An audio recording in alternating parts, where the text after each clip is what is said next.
on, everybody? What is going on? It is your boy Darian coming to you live with another video. It is the Spotlight Raiders Talk. Shout out to all the subscribers that have subscribed to the YouTube page. And this is your first time ever being at our YouTube page. I would suggest that you subscribe and hit that bell button to get the latest news in all Raiders news. But we're here with another Raiders video, and we're officially breaking down and giving you our grades of the Las Vegas Raiders draft. Now, you know the draft was on last Thursday, last Friday, and last Saturday, and we have some very interesting picks going into it. So without further ado, let's get straight into the picks, and we'll go right down the timeline, and we'll see what we like about each grade and our overall grade of the Las Vegas Raiders. With the 12th overall pick in the 2020 NFL Draft, the Las Vegas Raiders select Henry Ruggs III, wide receiver out of Alabama.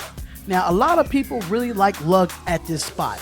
He's certainly a bursting potential with a 4.27 speed with good hands.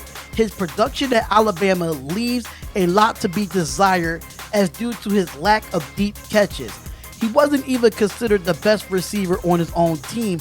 That would be Jerry Jeudy, who, because the Raiders didn't pick them at that time, and went over to the rivals Denver Broncos a couple picks later. But the Raiders took a chance on Ruggs with a high ceiling, which with visions of Tyreek Hill, and passed up on more well-established receivers like Jeudy and CeeDee Lamb. But I have to say, in my personal opinion, CeeDee Lamb and Jerry Jeudy, I think they probably would fit this offense, but I feel like Henry Ruggs is the best fit for this Las Vegas Raiders offense. The guy has strong hands. He does have to work on his route running a little bit better, but as more of I look into this pick and the more highlights that I find of Henry Ruggs, you cannot put this guy past him when it comes to speed.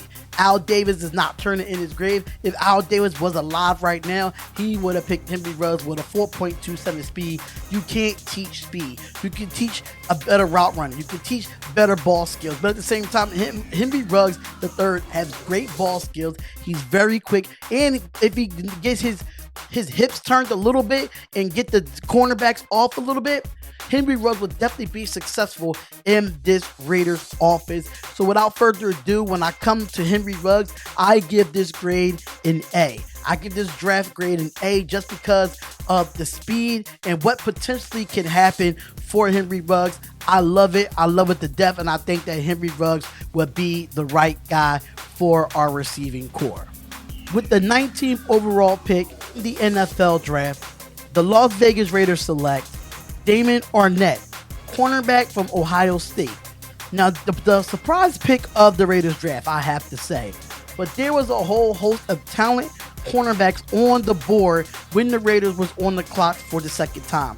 Most saw the Raiders taking cornerback spots as much as Jeff Okudah, C.J. Henderson, A.J. Terrell, and this led them to think that this was the prime trade down situation.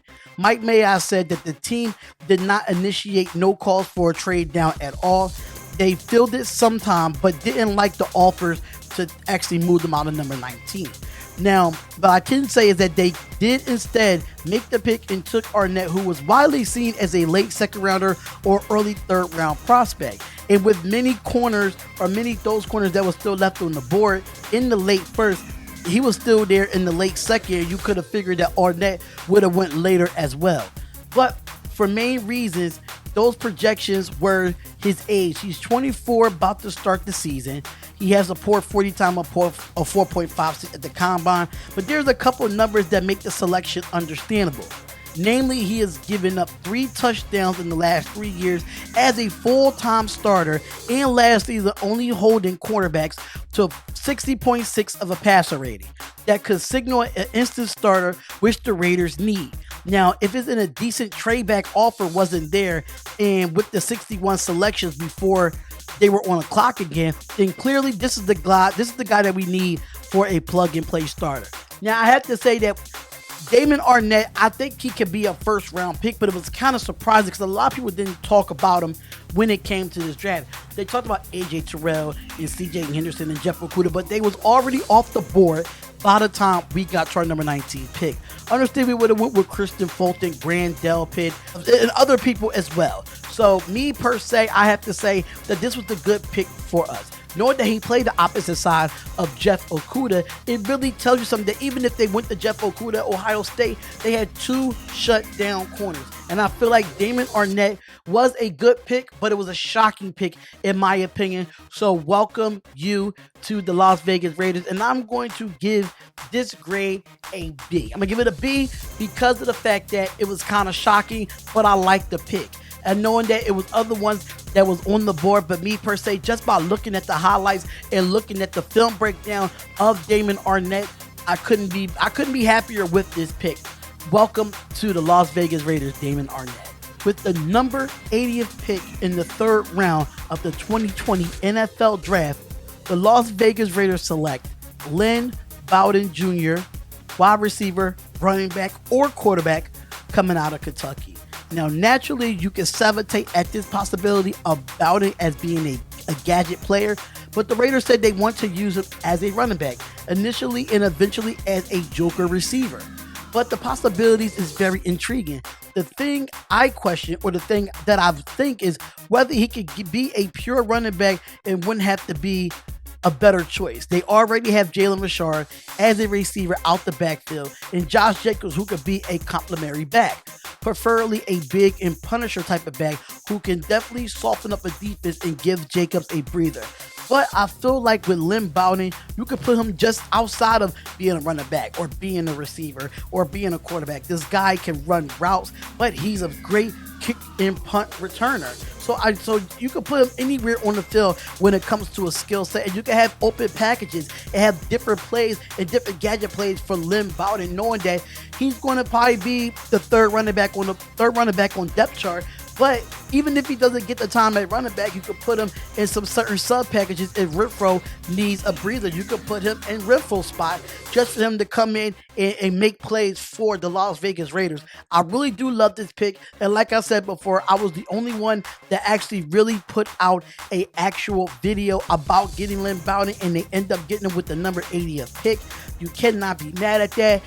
Definitely go check out that video. That video is in the video section of me giving you a scouting report on Lynn Bowden Jr. and why the Raiders should get him. But Lynn Bowden Jr., welcome to the Raider Nation at the number 80th pick.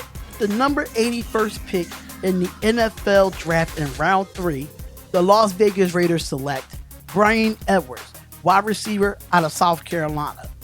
Getting 2 receivers in the draft was a must. They got their speed guy in the 1st round with Henry Ruggs. So they get a big body Z later on, and was a great idea, I have to say. The best available receiver when they were on the clock was Edwards. While you would like to see more of a rise in the production through his college career, he has plenty of potential that he could rotate on the field initially and compete eventually to replace Tyrell Williams. I have to agree with that. Bryan Edwards is a 50-50 ball in the red zone that you can never miss out on. Now, does this help Derek Carr, knowing that we have Bryan Edwards, Henry Ruggs, and Lynn Bowden Jr.? Absolutely. Absolutely, you could not put nothing against it. You cannot take nothing away from this draft. And I have to say that Bryan Edwards was a very sleeper pick coming into this draft. I think he's going to prove everybody why he fell so far to the 81st pick, knowing that we just picked back-to-back with Lynn Bowden and Bryan Edwards. Derek Carr should not have no excuses on the wide receiver position or the running back position as well, knowing that Lynn Bowden can play some running back as well. But at the end of the day, this is about Bryan Edwards. And Bryan Edwards, this grade that I am giving you, I'm going to give you a B. I'm going to give you a B here just because of the lack of production, and you could have had more production in college, but I see you rising with us and making that grade go a little bit higher when you get on the field for the Las Vegas Raiders. Welcome to the nation, Bryan Edwards. With the 100th pick in the 3rd round of the 2020 NFL Draft, the Las Vegas Raiders select Tanner Muse, linebacker / safety, Clemson University. Now, Muse played mostly at safety at Clemson, but the Raiders will be moving him to linebacker. Initially, however, he is being looked at as a special teams type of guy. 3rd round is way too early to be drafting special teams coverage players. Now, what the Raiders needed was a player who could potentially start at linebacker right now. In the way this draft was going, there were still a couple good ones on the board in Akeem Davis-Gaither and Troy Dye. And 4 linebackers was taken between the 91st and the 100th after they traded down, including Malik Harrison. Or take John Simpson, where he was saved in the 5th round pick and they spent trading up at the top of the 4th round to get him. Then get Tanner and at least another linebacker at the 121st pick. What I have to say is that I'm not really too big on this pick. I know Tanner Muse is a guy that you could put him on multiple places on the defensive side. But do I think we should have moved up to the 100th pick to actually go and get him? No. I think we shouldn't have traded down to go get him either, because we did have a 91st pick as well. And then I feel like it was so many linebackers left on the board that if we could have got Tanner Muse in the later rounds, between the 4th or the 5th round, if the trades would have went down, in my personal opinion. For Tanner Muse, I'm giving this draft pick a B- to a C. Mainly a C, just because of, I think it was too early to get Tanner Muse in the 3rd round, knowing that we really need at the linebacker position. But we did have more athletic players on the board at Davis-Gaither and Troy Dye. I'm not really too big with the pick at 100. The player is good, but he's going to start out on special teams and he's going to have to build himself to get into the starting lineup. But Tanner Muse, welcome to the Raider Nation, and I hope that you can prove us wrong. With the 109th pick in the 4th round of the 2020 NFL Draft, the Las Vegas Raiders select John Simpson, guard of Clemson, arguably the draft's best pure guard in the NFL Draft. The only guard prospect widely considered better than Robert Hunt, who was a college tackle and who will be moving inside. And yet, with just 2 guards taken in the first 2 days, there was Simpson still on the board entering day 3. The Raiders smartly jumped up from the 121st pick to the 109th pick to get him. Getting a guard on the Raiders, mind you, as well say they thought they were shopping Gabe Jackson in potential trade coming into the draft. But believe it or not, Simpson is just a second guard the Raiders have drafted since Jackson in 2014. The other one was John Feliciano, who was moved to center, and it was time to get a young guard prospect, with Jackson's time being uncertain and Richie Cognito is at 36 years old. It looks from the outset of Mayock that they have nailed it with the 4th round pick again. Now I have to say, with John Simpson, the guy is big, he's huge, and he can block, especially run blocking. Run blocking is really one of the most important things that I like in an offensive lineman. But the pass blocking, if you could do virtual, if you could do both, make it usual, I have to say that John Simpson was the best pick here in the 4th round. Now this guy have quick feet. He know how to keep his arms inside. They did not have a lot of flags on him at Clemson at either. But, with Derek Carr being protected by this guy, it definitely brings some depth into our offensive alignment, knowing with Incognito being 36 years old and having to probably retire soon. We don't know how long he's going to play, and we don't know the uncertainty of Gabe Jackson. So bringing him in with the rest of this depth chart of offensive alignment, I love this pick. And I give this pick. I give John Simpson a B+.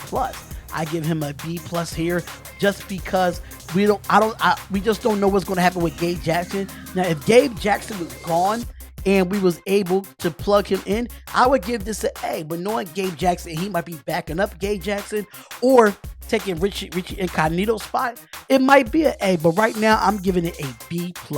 And with the final pick in the 4th round for the Las Vegas Raiders as 139th pick, the Las Vegas Raiders select Amik Robertson, cornerback, Louisiana Tech. Now, after the Raiders made their pick at number 109, they would wait 30 picks before they'll have the next one to come up. They knew they liked Robinson, but Mayock was also, keying on trading back to get most of those picks, telling Jon Gruden that there's no way Robinson would be there if they were to pick. Now, it turns out Mike Mayock was wrong, even though that he was glad that he was in his instance as well. Now, with Robinson there, the Raiders made their selection and called out that day. And what I can say is that it was a good way to end the day, getting a nickel corner prospect, and that the position absolutely needed some depth and some competition at the cornerback position. Now, last season, they were caught flat-footed with injuries at safety. They had LaMarcus Joyner, who could play both nickel and free safety, but with no viable options to step up, the team opted to keep Joyner where he was and cycle through several others to fill at free safety. Now, Robinson gives you some depth as well as a potential or even eventually replacing Joyner for the long term as nickel corner. That is tremendously a valuable late 4th round pick. Now, I think that this guy is higher than a 4th round pick. Now, I have to say that I think he could have went in a 2nd. I think he could have went in a 3rd. So I don't know what was the reason why that he dropped so far in the 4th round, but he fell right into our lap for the Las Vegas Raiders. And this guy can ball out. If you go look at his stature and go look at his ball hawking skills and his cover skills, he definitely fits the defense of what the Raiders are trying to do to upgrade. We're trying to be tougher on both sides of the ball. We're both trying to be nasty on both sides of the ball, and we're trying to make sure we're competitive in this competitive division in the AFC West. So Amik Robinson, this was a great pick and the final pick for the Las Vegas Raiders. So let us know what you think about these picks here. Let us know what you think.